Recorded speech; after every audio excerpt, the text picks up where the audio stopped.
Hello, members of the Bueller family. My name is Elizabeth Bueller Sorensen. Most of you know me, but some are distant cousins who I don't know very well. But the reason I'm reaching out to you is because you are a descendant of two great people. Their names are Magdalena Hauter Bueller and John Ulrich Bueller. They're from Switzerland and came over to the United States, specifically to Midway, Utah. And I bet you know a little bit about that. But the reason that I'm reaching out is because I'm so excited to show you a biography written by me that was just finished with a lot of help from distant cousins on Magdalena Hauter Bueller and her life. How this all started was about 15 years ago.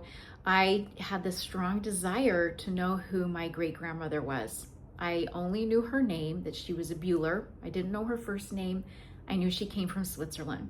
And I wanted so much to know her. So thanks to technology, I Googled her, Bueller, Switzerland, and up popped information from distant cousins I didn't know about her in-laws, her husband's parents. So that began my journey. And luckily, I was able to get in touch with a second cousin, my dad's first cousin, who knew so much about her. And this is Marie Smith. And so all of you who I'm messaging this to are descendants of John and Magdalena's youngest children. So Charlie's descendants, Lloyd Bueller, who I come from, we are descendants, and then they had a youngest sister, Arilla.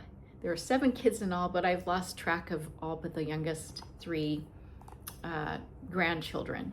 So Charlie's 2 daughters, Gwen Smith and Joni Bingle, they were fabulous to supply information about their great-grandma because they knew her up until the age of like 6 to 8 years old, so they were pretty young. And then I had the honor of meeting one of Magdalena Hauter Bueller's nieces from the Hauter side in Midway, Utah. And she is a lovely woman. Barbara supplied a lot of information from the Hauter side to help do this research. But the reason I think this is so exciting is because Magdalena's story was almost lost. Hardly anyone knew her story.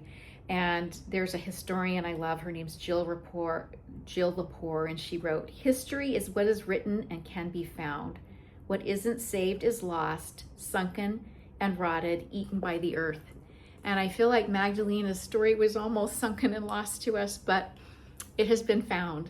And so many miracles occurred for me to be able to find all this information. There's too many to share, but most of the miracles occurred through these older cousins who were willing to share their time and do oral interviews, and also a professor that I had that spoke German and could read Old German and translated a lot of records for me. So anyway, it's been a journey finding out all this information and writing it. It's been such a joy. But the reason I think this story is important and that you would love to read it is you're going to learn about your great, or in some cases, great grandmother and grandfather, and also their parents. They all came from Switzerland. They joined the church there in Europe. And Magdalena came to America when she was 19. She came on a ship with her family. She did not speak one shred of English. And within a year, she met her husband, John, who became our great-great-grandpa. And they were married and had 7 children and had a remarkable life living on a farm in Midway. She and her husband served 1 mission to Arizona when they were very young. Magdalena was 20 years old. It was super hard, and it's such an adventure. And she was feisty and full of faith and courage. And you're going to love getting to know her. She raised these beautiful children, and her husband, John, served 2 more missions, one to Switzerland, and then another one to the northern states. And then after being there for 6 months, he was transferred on to Switzerland again. Most of their sons served missions to Switzerland. Well, two served in Switzerland, and Charlie served in the northern states because it was during World War II, and Europe was closed for missionaries.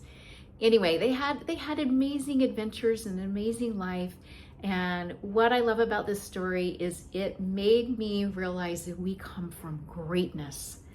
Our great grandparents had so much courage and dedication and love for their family, and they want their story to be preserved so that we will know it, so that when we're in our own lives facing our own trials, we will have extra pluck, knowing we come from greatness and we have it within us to do really hard and wonderful things. So I am going to send a link to this book. It's on Amazon. It's being sold for minimal cost. I'm not making any money off of this. It's really just a gift to our family. And I can't thank enough my husband, Rob, for helping me with the editing and publishing this book. He spent hours and hours, so I really thank him. But I also want to thank Heavenly Father. He provided so many miracles for me to know this information, and then for you to know this information. And I have a testimony that families are so important to God, and everyone in our family is so important. Whether you're religious or not, Heavenly Father loves you immensely. And I feel so much more love for all of you having written this story, because I know that we come from greatness, and we have aunts and uncles and people that were just so awesome. So I hope you'll take the time to read this book, and that it will change your life just a little bit, knowing their stories as it has mine. So sending you lots of love. My husband and I are serving a mission right now in Singapore. We are here for another year. We have a little ways to go, but so glad to reach out to you, and hope you enjoy this book. Thank you. Bye-bye.